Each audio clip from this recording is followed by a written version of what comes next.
Hey there, everybody, and welcome to another adventure with Ask Professor Paranormal. So tonight, as usual, I'll take some questions. I see a couple of questions already. Hi, Sandra. Hi, Mew. The music was actually composed years and years ago by an old buddy, a magician buddy of mine by the name of Eric Brad. So it was my theme song for a video a video lecture that's on one of my other YouTube channels. Actually, if you go to youtube.com/Prof Paranormal, you'll see that. There's a lecture called Ghosts.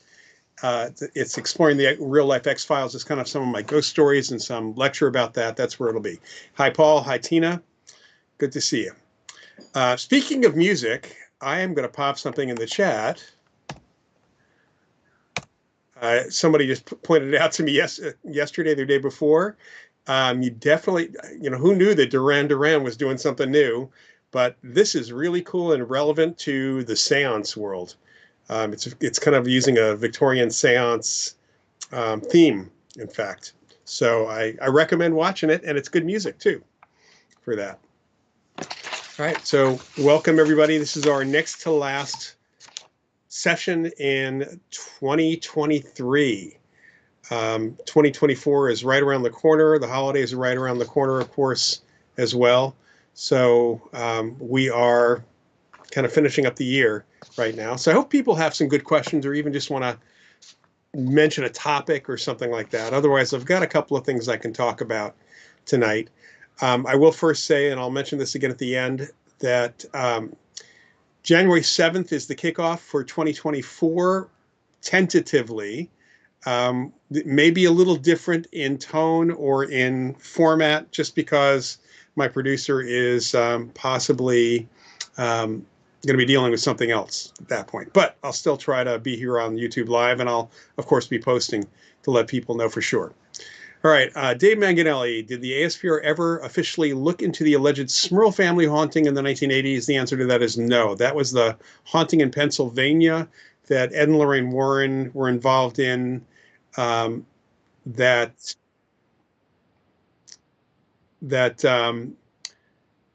they Ed Warren had a really wacky press conference for it. It was made into a movie, and it really, from everything we heard about it, the folks at the ASPR, myself, my colleagues, all the descriptions in the newspapers and otherwise, we would have thought this was a poltergeist case related directly to some member of the Smurl family, not something demonic.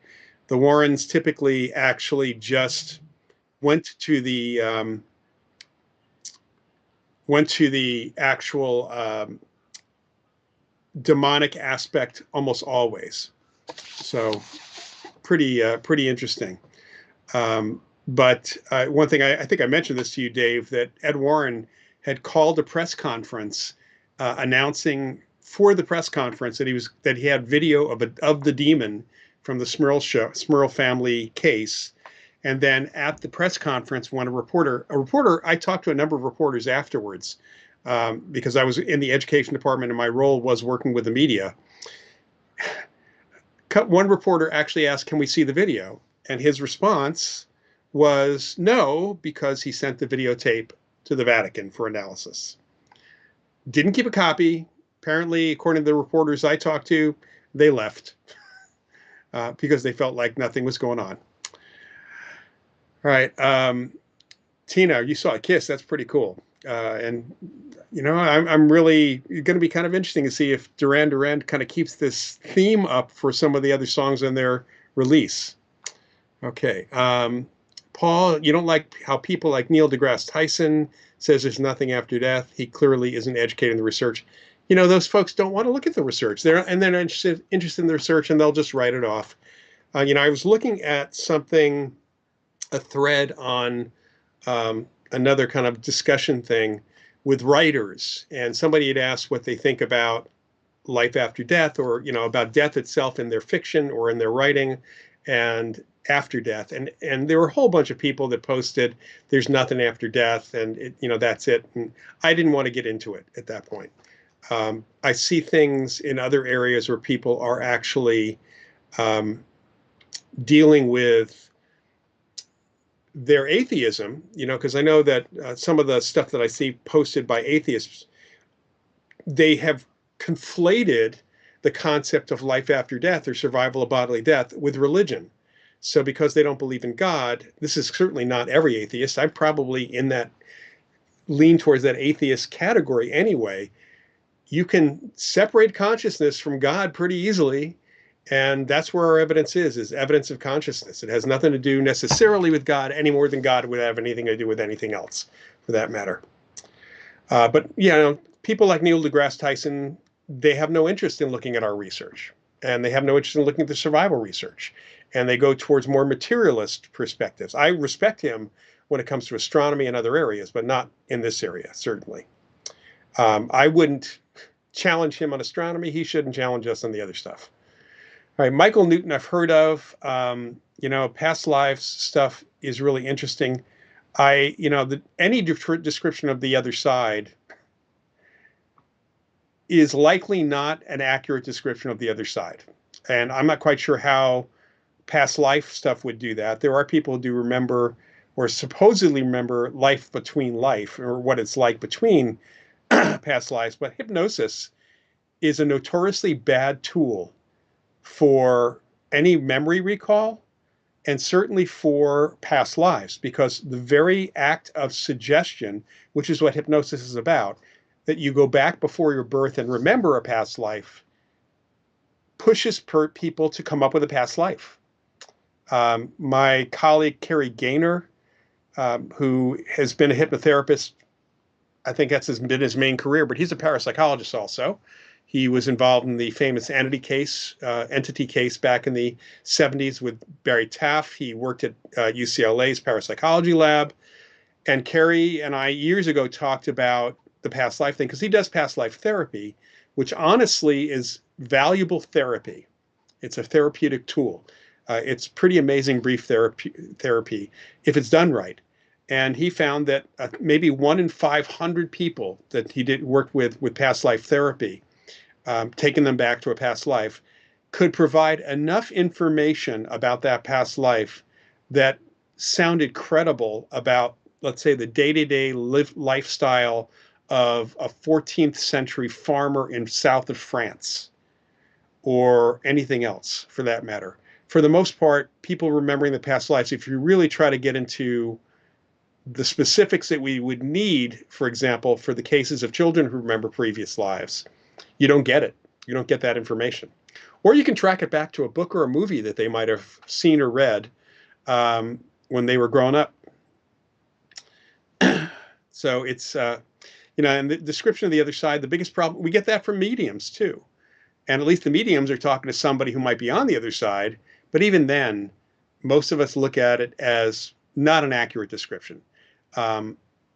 Even the mediums say that what they get from spirit is that they can only describe things in terms that we can understand and words we can understand, living people can understand, because it's too different than our reality in many respects.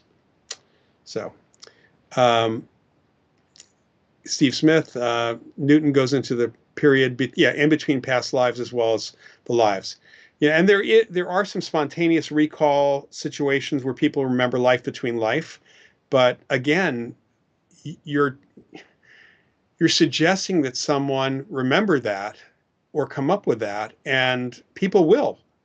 That's how hypnosis works. Hypnosis is about cooperation. So whether it's coming from their unconscious, whether it's coming from an actual experience, is there's not enough there to say that's what it really actually is. We have great reincarnation cases with kids who remember previous lives. There are some really good in the record spontaneous recalls by adults, but pretty much we have to leave that out or put those aside in their own special category, because there's too much information in the mind and unconscious of a human being who's an adult. One of the reasons why Ian Stevenson and his successors have focused on kids who don't have the information to access, that they may not even, adults, we're exposed to so much information. It's just too much in some respects. And I'm not even talking about today. I'm talking about throughout our lives for that. But again, as past life, as a therapeutic tool, it has an incredible degree of success for brief therapy. You just look at the past life as a story which underlies what the issues are that somebody's having today, whether they were or not in that past life. You can work with that story and help people out. So that's a piece there. Okay, let's see. Guess we hit a stopping point here. I have a couple things that I'm just kind of looking at just to think about, just to spur me on for some ideas here. But feel free to ask any questions at all. And maybe I will I'll talk a little bit about martial artists for a moment, kind of a little bit different here. Okay, well, here's something from Tina. Lots of people call on God and Jesus during scary paranormal times. It seems to help. Is God and Jesus type of tulpa that shifts the mood and counteracts the situation?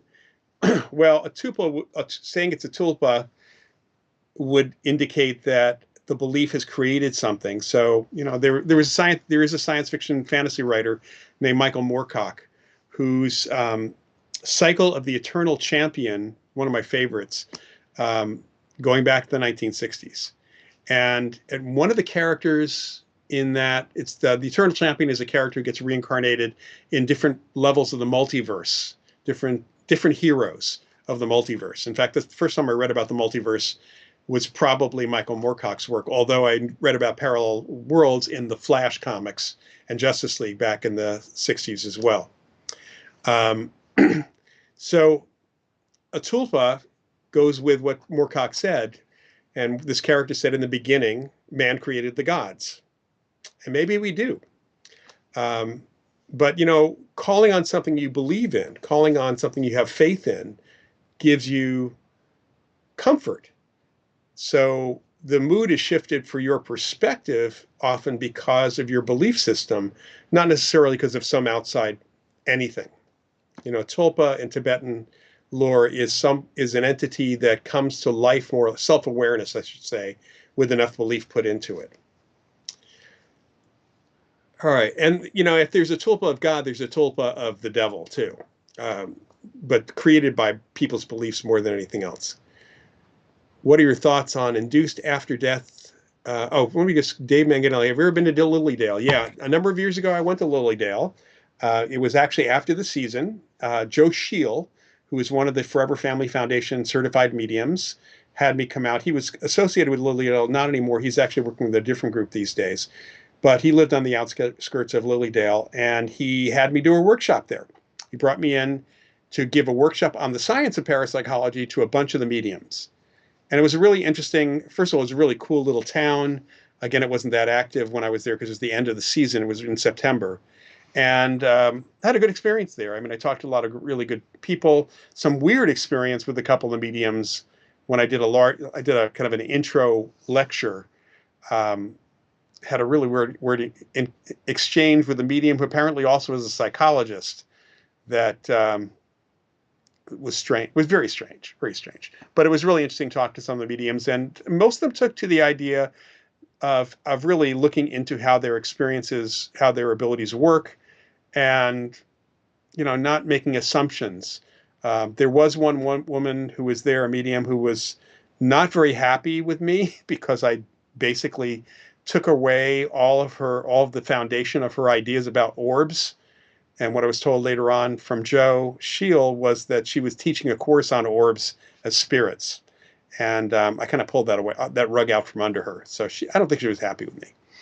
Paul, what are your thoughts about induced after-death communication and EMDR therapy? I think that, any ADC process, whether it is the EMDR process that Botkin does, or being in a psychomantium, which is a darkened space with a mirror, they, again, have very, very amazing therapeutic results.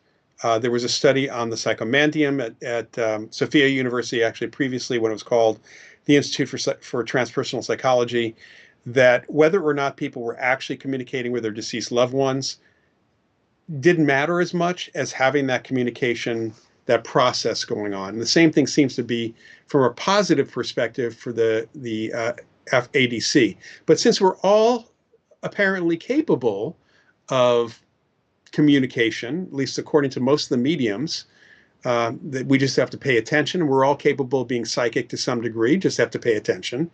That's probably a good way to put one into the right mindset to receive those kinds of messages. All right, Lapaka in Hawaii. In Buddhism, it's said that reincarnation is a result of unresolved karma.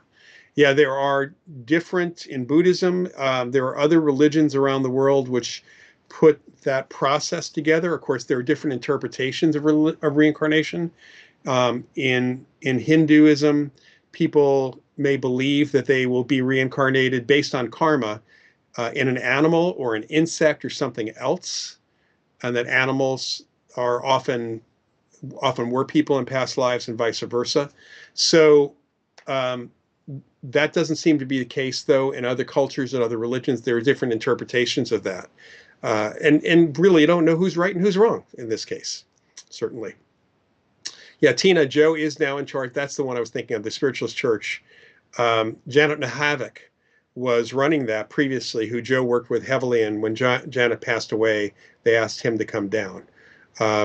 If you ever have a chance to sit with Joe or witness one of his group sessions, you definitely should. He's an amazing, amazing evidential medium who also has the added bonus of being an artist and will often draw the spirit that he's seeing. And I saw that in various group sessions for the Forever Family Foundation.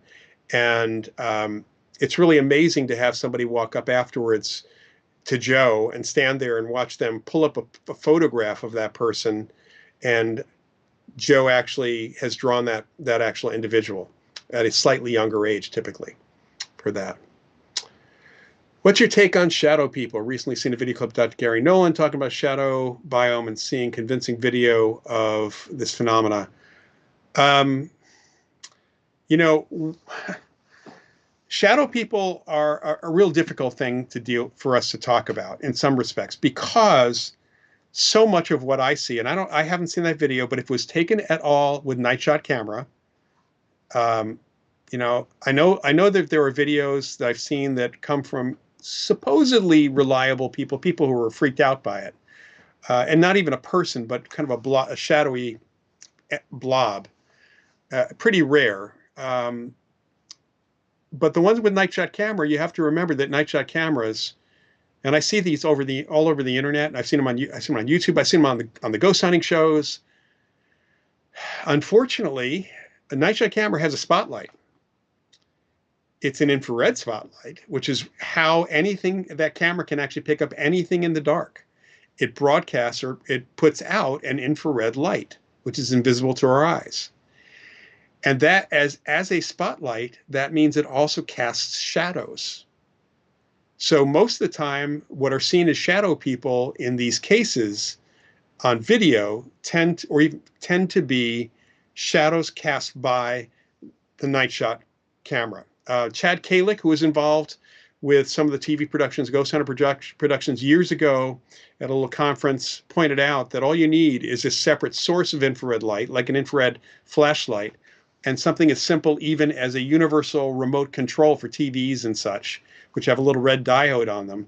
In the dark, or looking at where that shadow might be on the monitor for night shot camera, if you aim it at the shadow disappears, because it's like if you aim a good spotlight or a light, an intense light at a shadow, even on a sunny day, it will disrupt the shadow. So that's a piece of it. Now, people have seen shadows also at other circumstances. They'll see shadows when they're waking up in the morning and they're in the hypnagogic state, which may or may not be somebody or nothing. And we also know of cases from the literature and people I've talked to where one person will see a shadow figure, somebody else is seeing in the same spot as that shadow figure, they're seeing a 3D person. In other words, they're seeing that figure clearly, which would suggest that that shadow figure is actually the same apparition, but perhaps the person who's seeing the shadow figure is not perceiving the full signal. They're not getting the full signal. They're not getting the full picture, or they're not processing it in that way. So I don't really, we first of all, we have no idea that if shadow people are not deceased people, if they're not consciousness, if they're not something like that, if there's not a psychic process involved in that, then they don't even fall under parapsychology. So that's kind of my 2 cents about shadow people.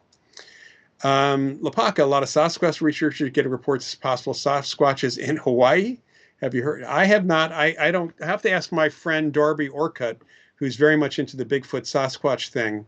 I have to ask him about that. So maybe some of the Bigfoot Sasquatches have kind of hitched a ride somehow to Hawaii because it's better weather than the Pacific Northwest or other places. I'm kidding here, but I haven't even heard of any of that. We have different critters in different parts of the country that are called Sasquatch, Bigfoot, swamp monster. There's a number of different versions of that, of the swamp ape, things like that. What was the most impressive experiment done with Keith Harari back in the day? So first, for those who don't know who Keith Harari is, Keith Harari, if you look in the literature, when he was a research participant rather than a researcher, because he was a participant who became a researcher, Keith was known as Blue Harari. That's what you'll see in the early literature. He was someone who could go out of his body. He did a lot of research on out-of-body experience, mainly with people like Robert Morris at Syracuse University and other places. And Keith, in one of the experiments, one of the kind of most interesting experiments that was done, was that Keith had a couple of cats, Spirit and Soul, and they did a behavioral experiment with out-of-body sensing, you might say. So what they wanted to see is whether the cats could actually sense Keith's out-of-body presence when he projected himself.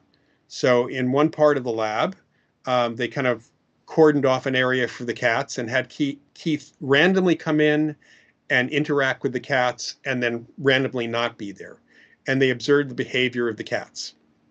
And then during the experimental period, Keith was randomly told while in an isolation room, randomly signaled to go out of body and visit the cats or not to visit the cats at different random times.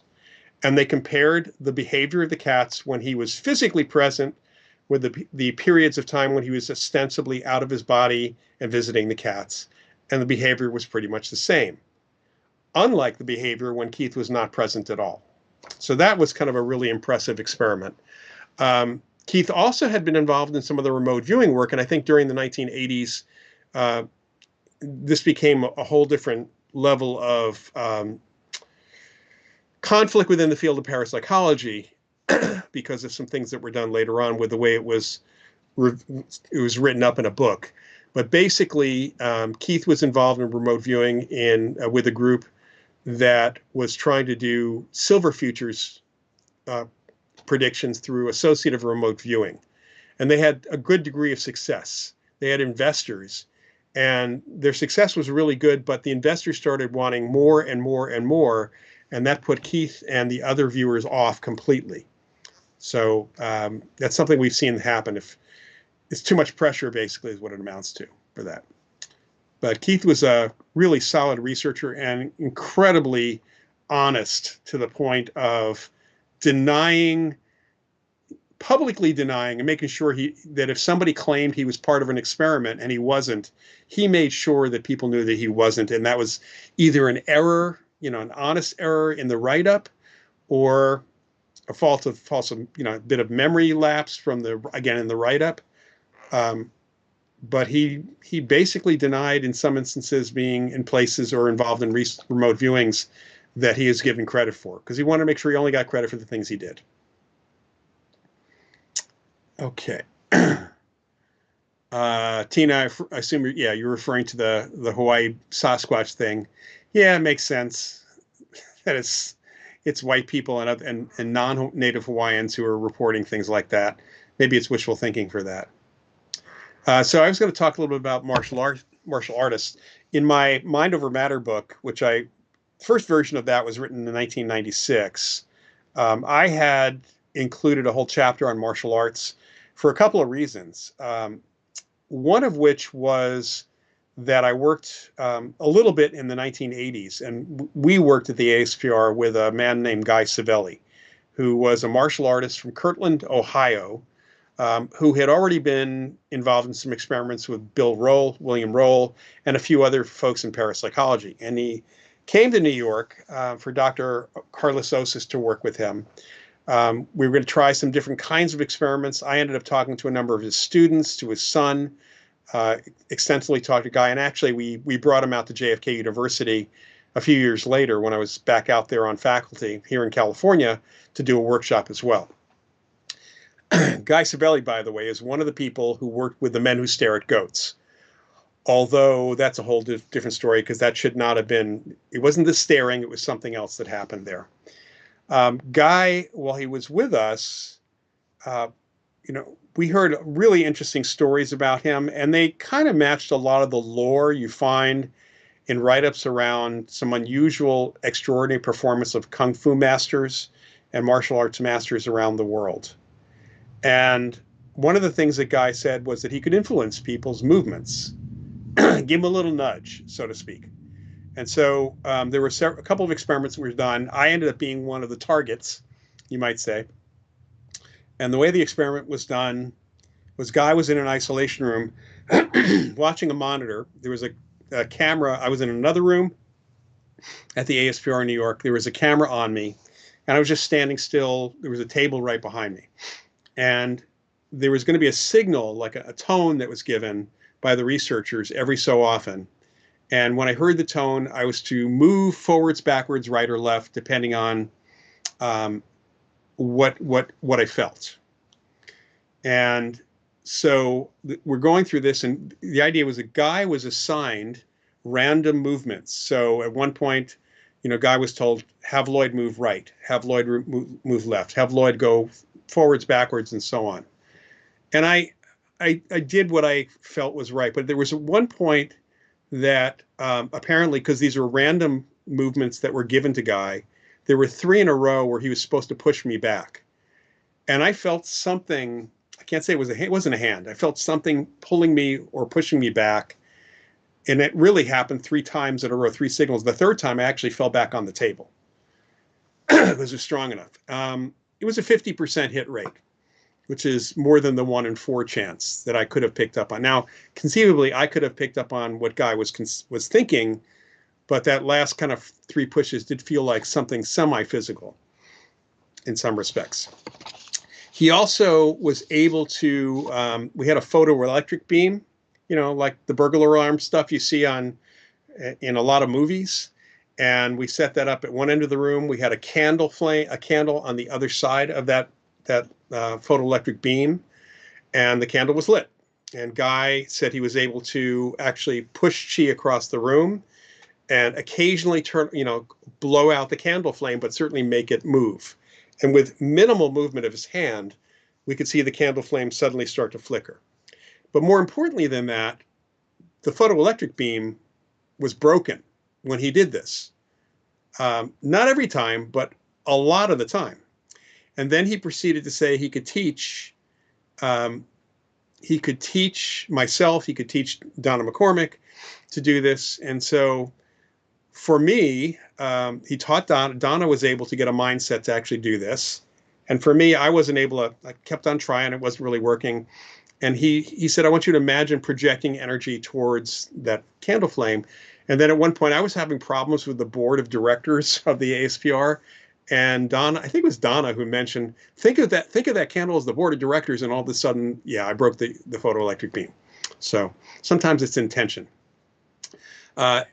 John Kruth is working with martial artists occasionally in the bioenergy laboratory at the Rhine Center, and finding that when they are gathering chi and kind of projecting chi, that they can up the number of biophotons given off by their bodies enormously. So there's something to that kind of energetic experience that's happening there as well. And there's a lot of other interesting stories I heard or read about, or even interviewed people about, because my dad had produced several karate and martial arts productions or competitions for NBC. My father, for those who don't know, was a TV sports producer. All right, let's see. Liz, what do you think matters? I'm not quite sure what that means. I was interested in martial arts in teenage years, especially interested in ninjutsu, which probably has a lot of phenomena. A lot of it might. One of the things I may have mentioned on a previous one of these Q&As, is a really interesting experiment that Guy and I did outside in New York. So the ASPR was on, I'm pretty sure I mentioned this last time. ASPR is on, the building is not exactly active these days, but it's 5 West 73rd Street. So it's right off Central Park West. Next block over is Columbus Avenue, very busy. It was busy back in the 80s when I was working there as well. And there was a lot of walking traffic back and forth on the street. So it was a nice, cool fall day, and Guy said, let's try something outside. I want to teach you something, because he had explained something about how people unconsciously pick up what we project, kind of the thinking we project. No, Mew, I have not met any ninjutsu practitioners, unfortunately. So we go outside, and he says, I want you to imagine, and by the way, I had a long coat on. I want you to imagine you've got a machine pistol, like an Uzi, under your coat, and you're about to pull it out and blast people. It's like, okay. So we're walking along, and the people in front of us, as we're walking, again, a crowded sidewalk, their backs are to us. This wasn't people walking towards us. So it wasn't my facial expression. The crowd was parting as we got up to them, and it continued as we went the entire length of the street. And I've tried this a number of other times, and in a crowded place, it can work pretty well. So, all right, can you talk about Bruce Lee from the One-Inch Punch? Yes, I saw footage of that years ago. I think the footage is out there. I spoke to two people who, over the years, who were in the audience who saw that happen. And I think it's been exaggerated a little bit. It's not like the guy when Bruce Lee hit him for 1 inch, so it's gathering his chi and such. The guy didn't fly back, but he was knocked down. He was knocked back heavily. I've seen other people do those kinds of things as well. So, and in fact, going back to Guy Savelli, he sent me a video of, it was a promo video he had done for the Pentagon, or I should say that the group did it for the Pentagon. It was some Army Rangers that he taught some really interesting martial arts techniques to, including and a lot of it was about taking a blow from a 2x2, a 2x4, a metal pipe. And it just was pretty amazing to see these guys taking blows across their chests or across the back of their neck, and literally not only not reacting, but to see the metal pipe actually bend somewhat around somebody's chest was pretty interesting. There's some other really interesting things as well. All right. RV teacher Lori Williams has been showing us how you can ask your future selves, probably your current selves, make a particular choice in the present. That speaks to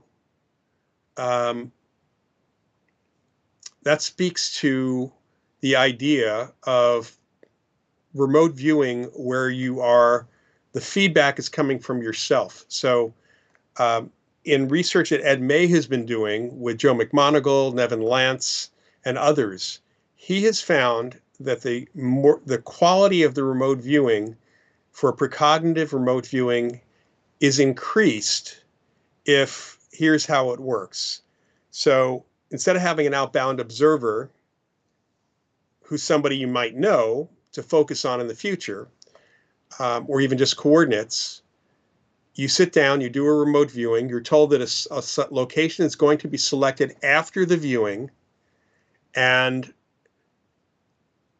you will be taken, as the viewer, you will be taken to that randomly selected location after the viewing, about 2 hours down the road. So where are you going to be in 2 hours? So focus on yourself in the future.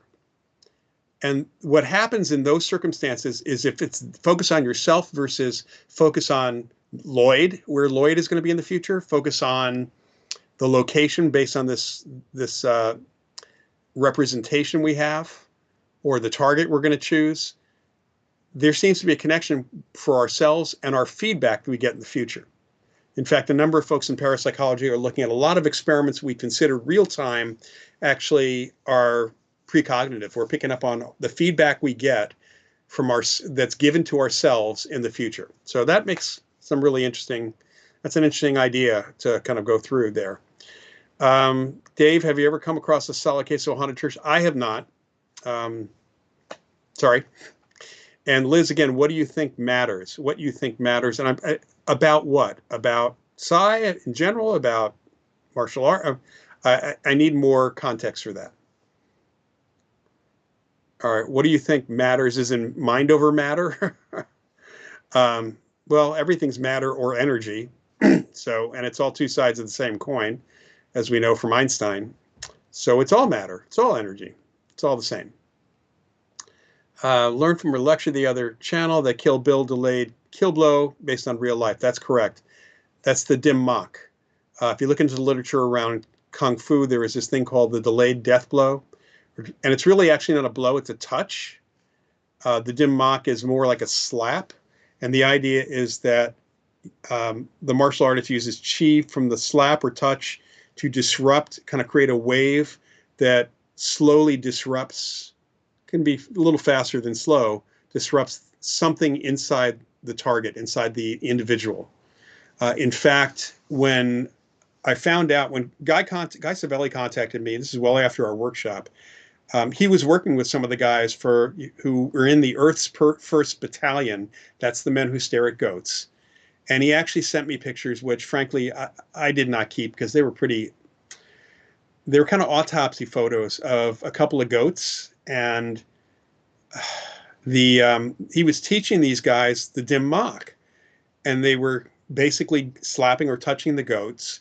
And the goats' innards were disrupted over a two or 3 day period. And they basically, the pictures he sent me were of the goats inside. And it wasn't like you could see the insides being like disorganized. Some of the organs were like split open and ruptured in really weird ways.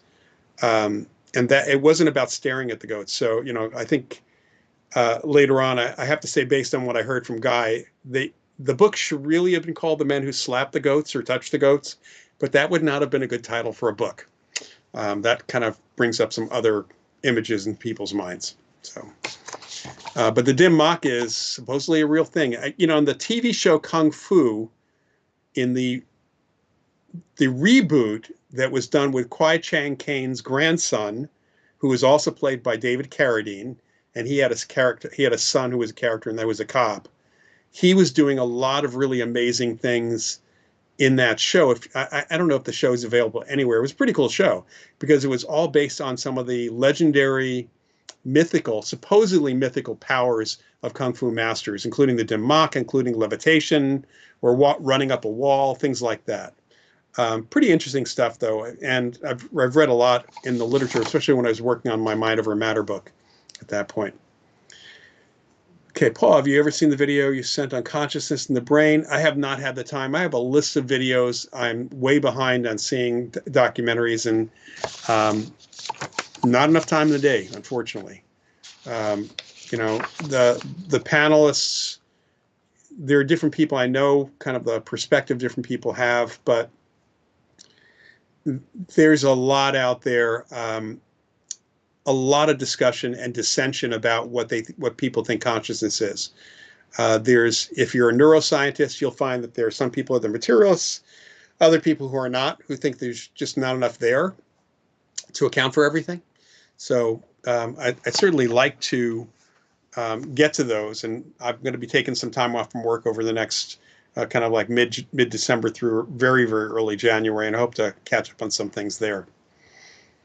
So have not quite made it there yet, Paul. Sorry about that. All right. Let's see. What can I talk about next since we're at a thing? And Liz, I'm sorry if I'm not quite clicking on what you're asking there. So one of the things that I think we might want to talk about, Mick brought up the martial arts thing. I will mention a couple other things. I mean, I'm not a sports fan. I'll just mention that. But having a dad who was a sports producer and actually working some of the games, he was a producer of Game of the Week. Let me stop if you're here. Can the dim mak be cured before it kills? I don't know. I guess you'd have to know that you got the dim mak, that somebody did that to you. By the way, and I'll stop for a second, the Army guys who were in that video did the dim mak to a watermelon and an orange. The watermelon was totally messed up inside. The guys slapped the watermelon, they cut it open, and it was like gushed out. So that was pretty interesting. Liz, thought precedes matter. Yeah, that's a possibility for sure. Okay, so I met a lot of athletes over the years, a lot of pro athletes, and my dad was friendly with a whole bunch of folks. A number of them later on in life knew that I was involved in parapsychology. I spoke to a number of the coaches from the Pac-10. Back then, it was the Pac-10 conference because my dad was producing the international broadcast of the Rose Bowl, and I attended a retreat he had for the Pac-10 coaches out here. And over the years, I heard some really interesting stories. There's a book. The original title was The Psychic Side of Sports by Rhea White and Michael Murphy. There was a reissue of that under a different title as well. And it's really interesting that athletes in the zone are in the same mindset that people who do psychokinesis are in, and even some healers are in. And some of the extraordinary behaviors, performance of some athletes is seemingly kind of boosted perhaps by their own psychic abilities. And I've known people who have kind of believed that as well. One of the things that I actually did see was the weirdest thing I actually ever saw when I was working as a runner, basically a gopher for one of the football games, was there was a pass thrown and the wide receiver was open, but the ball, we were watching this in the truck, the ball actually about to go into the wide receiver's hands makes a right angle turn. This is a good segue to that last comment there. It made a right angle turn into the hands of someone on the other team who then ran it back for a touchdown. And it's not like a wind would do that. It was very clear there was no wind in the stadium at that point. There was a hush in the mobile unit about this. It was so weird to see that. And I have to think that was a little bit of PK going on. And that right angle turn was reminiscent of a lot about what you hear about UFOs. And so I'll just kind of briefly mention here my encounters with J. Allen Hynek. So J. Allen Hynek, for those of you who don't know, was the guy. He and Jacques Vallée were the two leading people in the UFO world back in the 70s, especially. Hynek had been the astronomy consultant to Project Blue Book. There's that Project Blue Book TV series that has Hynek as a character. A lot of that stuff didn't happen. And I got to know Hynek. I met him first when I was visiting Northwestern as a junior in high school, deciding whether I wanted to go to Northwestern. I was starting out as an astronomy major, so I spent some time talking to him. And then synchronistically, when I got home that night from Chicago area, I was watching a TV series called The Amazing Kreskin. It was a syndicated series, and lo and behold, who should be on TV with the Kreskin that night was J. Allen Hynek. I thought that was the sign that was pushing me over the edge to definitely go to Northwestern.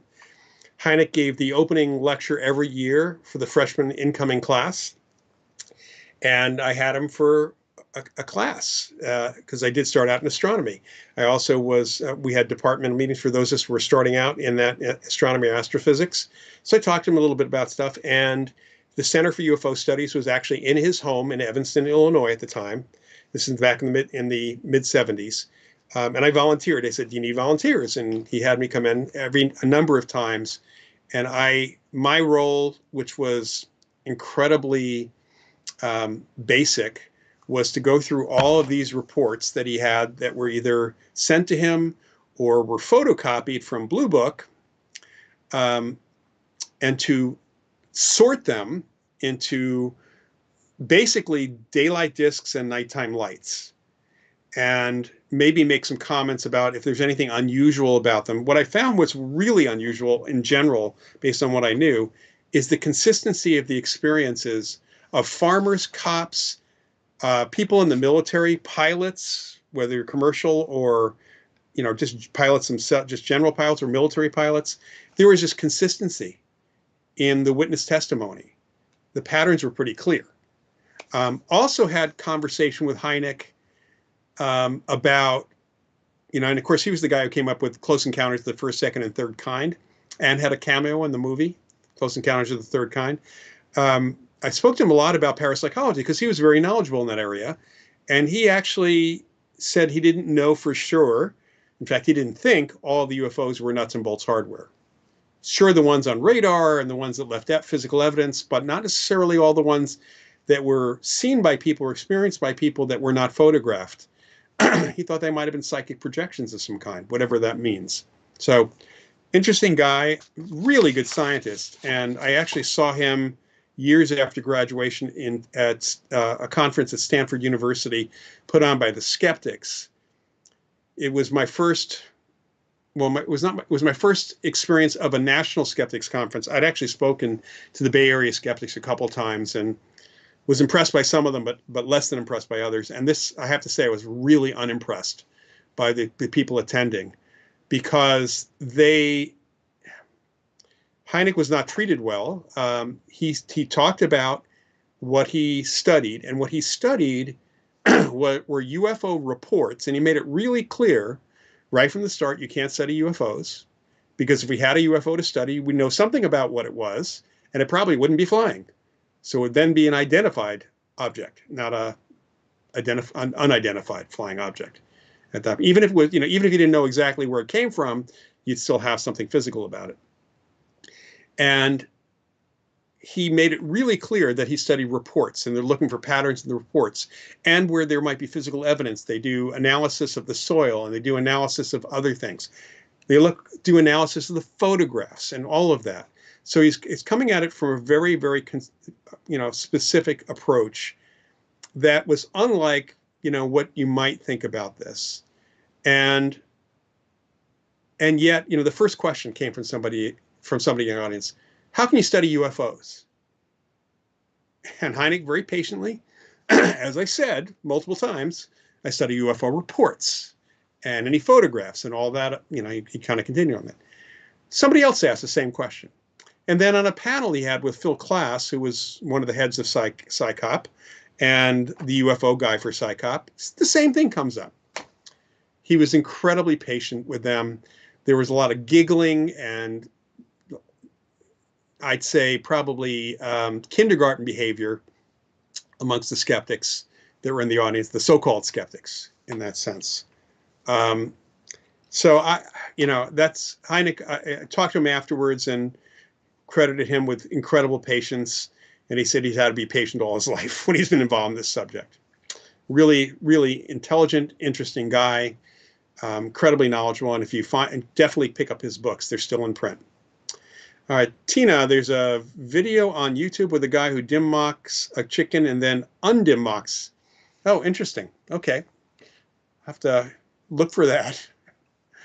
Dave, is Kreskin still alive? He is definitely still alive. I think he's still performing. I don't know how much he's performing. If he passed away very recently, because he's been pretty active in the, even in commenting. We gave him an award for the Psychic Entertainers. Just he didn't show up, but we gave him the award anyway. And somebody I knew had actually talked to him about it. So it would have to have been very recently. And I haven't seen any postings about Kreskin passing away. Yeah. All right. Kreskin is 88. Yep. But he's still got almost the same energy apparently as he had, in his prime performing. He has an online pendulum workshop in January. I'll have to look for that. He's still doing stuff out there. He's kind of one of a kind. Kreskin, I have to make a comment here.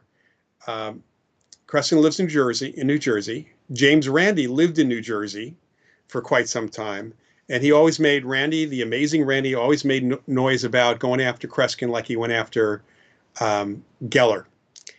And which was bizarre because Kreskin was a performer. And even though Kreskin, I met Kreskin when I was in high school. Kreskin often talked about actually occasionally getting flashes of ESP, but he never really never called himself a psychic. He was always a performer. And it was weird that Randi would go after him. And I know from someone who knew Kreskin very, very well that Kreskin had and so did Geller, by the way. Kreskin had a folder, let's say, a very thick folder of material used against Randi if Randi ever came after him for anything anything at all, because Kreskin wasn't making wild claims like that. So Randi never really was able to go after, because Kreskin made it known that he had some dirt on Randi. And I happen to know, we know what that dirt was. So Anyway,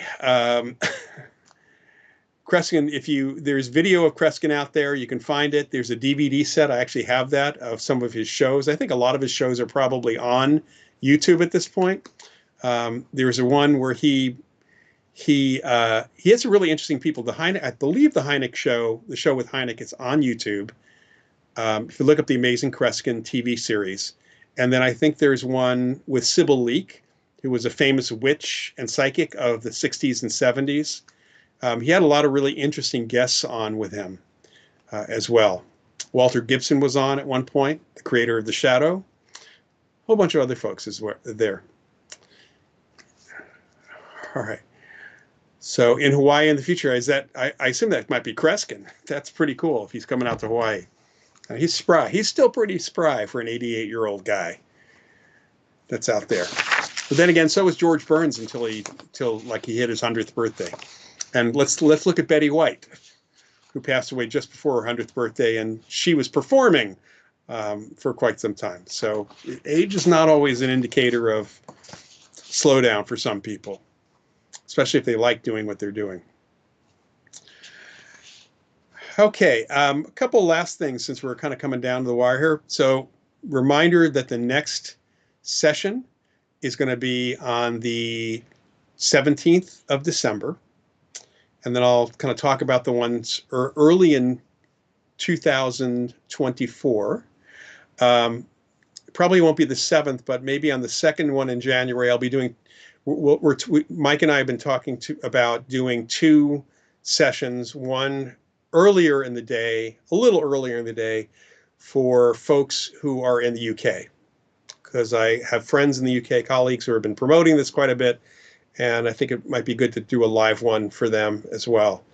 Assuming we get people. I have people who've been interested in right now it's a little too late for them as it happens. It's, I think 2 o'clock, coming up on 2:30 in the morning right now. So that's a little early in the morning for folks to be doing this. But in the meantime, you have my email. My email is in the show notes, in the channel notes.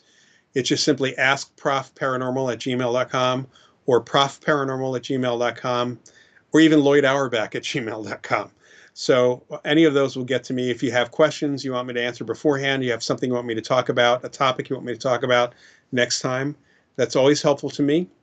If there's anything I can kind of upload for folks to download articles, things like that, I'm happy to do that as well. I do that for my students all the time. And maybe I'll try to find some special things to share next time, some video or audio, photos or things we can share. Yeah, definitely. Thank you for hitting the like button, Susanna. Yeah, I mean, tell your friends about this. It's always great to have more people. I know that the more interesting questions we get, the better. And it's a quiet time, I think, for a lot of us in the field right now, just because we're coming up on the holidays. Quiet for the field. I won't say quiet in general. I know that a lot of folks are very, very busy during the holidays. I'm looking forward to a away from work, quiet time, no teaching, no grading, no day-to-day work for a little while, because I want to get a couple of my books back out there in print. So I'm planning to spend time to get my paranormal casebook out at the very beginning of January. That'll be the next one. It's been out of print for a while. Tina, how was your trip to the Rhine? The Rhine Center trip was really good. We had a great session with the board of directors. For those of you that are interested in the field, really interested in the field, and you like videos not even like this, but like videos on the topic, if you go to rhine.org, RHINE.org, and look at joining, we actually do have some free videos you can watch from the media library, but we have an extensive media library of presentations given over the last, I think, five or so years. And there are some that are there for free if you don't join, but we do hope you join us as a supporter of the Rhine. You do get some benefits, including discounts on courses and other things. So it would be great if you could at that point. And of course, it's holiday, so giving. There are foundations out there in parapsychology. If you're trying to figure out where to donate to a nonprofit. The Rhine Center is one, but there are plenty of other good causes out there, so I don't want to kind of point you in other directions. Paul, I hope to see you in another class. And yeah, the Institute of Noetic Science is another good organization to join. So there's many good organizations to support. The Society for Psychical Research in the UK is another good one. But, we have a variety all over the world. There's an Australian society. There's a few others as well that are there. And thank you, Graveyard Grog, for that. Yeah, many of my books are available. Remember my 2 novels that I co-authored, Afterlife, which is the more recent one, and Near Death, which are both paranormal mysteries, somewhat based, or let's say that there's a lot of me threading throughout the 2 books. One of the main characters, we did gender swap her, but she's sort of based on me. She's one of the leads and the lead parapsychologists there. So they're fun books, and we're hoping to get them turned into a streaming series at some point. So we have a 3rd one that will be coming out next year. We're a little behind there because of family issues, family health issues for one of our authors. But we'll get out our 3rd novel, which will be called Far Sight. Remote viewing will be the kind of the key element, paranormal element of the paranormal mystery that'll be in that novel. Of course, there are plenty of other books out there that I've got, and I hope you do pick one up for your friends and loved ones, or even just for yourselves. And if any folks are looking for other recommendations for books, whether it's in the field or kind of on the outskirts, like fiction that's really kind of fun stuff to read, let me know. I can recommend the Psychic Eye series by Victoria Laurie, Laurie, one of my favorite mystery writers, and the Haunted Guest House series by E.J. Copperman, which has got some fun ghosts and mysteries. They're both mysteries, mystery authors. So always fun to get at this point. So, and thank you, Graveyard Grog, for, being my producer for this. Thanks, everybody, for the time. And I do wish everybody a happy Hanukkah, Merry Christmas, and every other holiday that I haven't hit because apparently there's 14 different holidays that are occurring this period of time. Winter solstice, Ramadan, I think is that this time, I think, as well. There's others as well. Kwanzaa, everything else. Tina, are my books in audio form? The novels are. My other books have not been turned into that, but once I get the Paranormal Casebook out, I will do my best to see about doing an audio version of that book as well. All right, and Stephen, you had a great reading from Victoria Laurie. Her Psychic Eye books are great because she's a psychic and she has worked with police.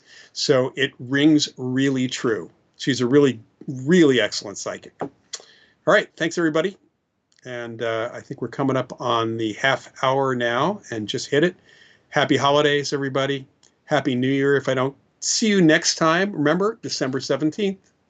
We'll see you then. Good night.